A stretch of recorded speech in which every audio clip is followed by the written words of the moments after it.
ကျမရေးချင်နေကတော့အာယုံကြောစနစ်မကောင်းသေးဘူးဆိုတဲ့မင်းသမီးကြီးတက်တက်မိုး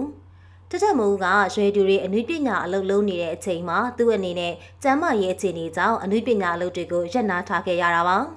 အစပိုင်းတုန်းကတော့အသေးအခြေအနေသိမ့်မကောင်းလို့အနုပညာအလုပ်လုပ်ခဲ့ရတာဖြစ်ပါတယ်အသေးယောဂကြောင့်မို့ဆေးကုနေရင်ကနေတခြားယောဂတွေလည်းတိုးလာခဲ့တာပါအခုဆိုရင်တက်တက်မိုးကအာယုံကြောအခြေအနေလည်းမကောင်းတော့ဘူးလို့ဖွင့်ဟလာခဲ့တာပါခန္ဓာကိုယ်မှာရှိတဲ့အာယုံကြောတွေကတစ်ခုပြီးတစ်ခုဖြစ်နေလို့သူ့အနေနဲ့စိတ်ဆင်းရဲကိုယ်ဆင်းရဲအခြေအနေတွေလည်းဖြစ်နေတာပါပြီးခဲ့တဲ့ရက်ပိုင်းတုန်းကဆိုရင်တက်တက်မိုးကခြေထောက်မှာအနာတရလေးတွေဖြစ်နေတာတော့သတိမထားမိလိုက်ပါဘူးခြေချောင်းလေးတွေကဘာမှမထိပဲနဲ့ကျိုးနေခဲ့တာပါခြေချောင်းနှစ်ချောင်းကျိုးနေတာကိုတော့မသိပဲနဲ့စစ်ဆေးကြည့်လိုက်မှသာသိရတာပါဓာတ်မှန်ရိုက်ကြည့်လိုက်ချိန်မှသာခြေချောင်းလေးတွေကျိုးနေတာကိုသိလိုက်တာဖြစ်ပါတယ်ဂယုမဆိုင်မိတဲ့အတွက်ခြေထောက်ကျူတာကပိုပြီးတော့ဆိုးရွားသွားခဲ့တာဖြစ်ပါတယ်။တက်တက်မိုးကအခုနောက်ပိုင်းမှာသူထိုင်နေရင်တော့မှဘာမှမလုပ်ပဲနဲ့တစ်ခုပြီးတစ်ခုဖြစ်လာခဲ့တာပါ။ခြေထောက်တွေလက်တွေဆိုရင်လည်းအခက်မသိရင်ထိမိနေတတ်တာပါ။ဒါအပြင်တက်တက်မိုးကအခါရိုးမှလည်းဒဏ်ရာတွေဖြစ်နေတာပါ။မကြာခဏဆိုသလိုမှောက်လေကကျိုးရမျိုးတွေလည်းဖြစ်နေတတ်တာမို့သူ့အနေနဲ့ကုခဲ့ရတာလည်းများလာပါပြီ။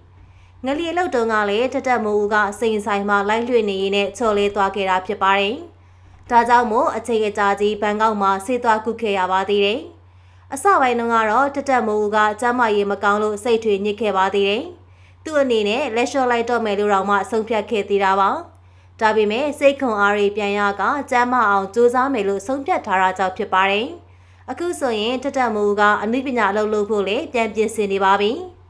တချို့တွေကကျမ်းမာရေးအခြေအနေကြောင့်တက်တက်မိုးဦးကိုအနုပညာအလုပ်တွေကျနားလိုက်တော့မယ်လို့ထင်နေတာပါ။ဒါပေမဲ့တက်တက်မိုးဦးကတော့အနုပညာအလုပ်ကိုလုံးဝလက်မလွတ်နိုင်ပါဘူး။အသက်15နှစ်အရွယ်လောက်ကတည်းကအနုပညာအလုပ်ကိုလုပ်ခဲ့တာမို့ဒီအပေါ်မှာချစ်တဲ့စိတ်ကများပါတယ်။မကြခင်မှာဆိုရင်လည်းခမ်းဘက်ပြန်လုပ်မဲ့ရုပ်ရှင်တကားရှိနေသေးတာပါ။လာမယ့်နှစ်ထဲမှာတကူလာအပြီးရုပ်ရှင်ကားကြီးကိုရုံတင်ခွင့်ရတော့မှာဖြစ်ပါတယ်။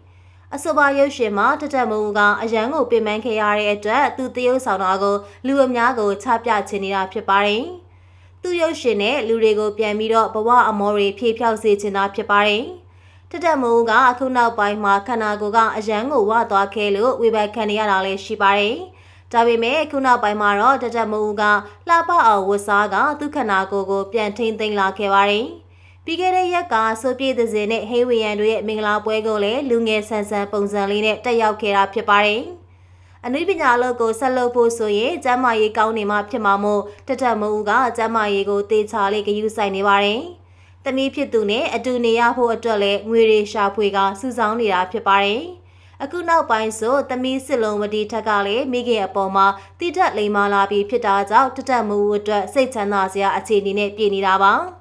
အနုပညာလုပ်တွေပြန်လုပ်တော့မဲ့တက်တက်မိုးဦးပေါ်အမြင်လေးကိုလည်းပြောပြခဲ့ကြပါအောင်ရှင်။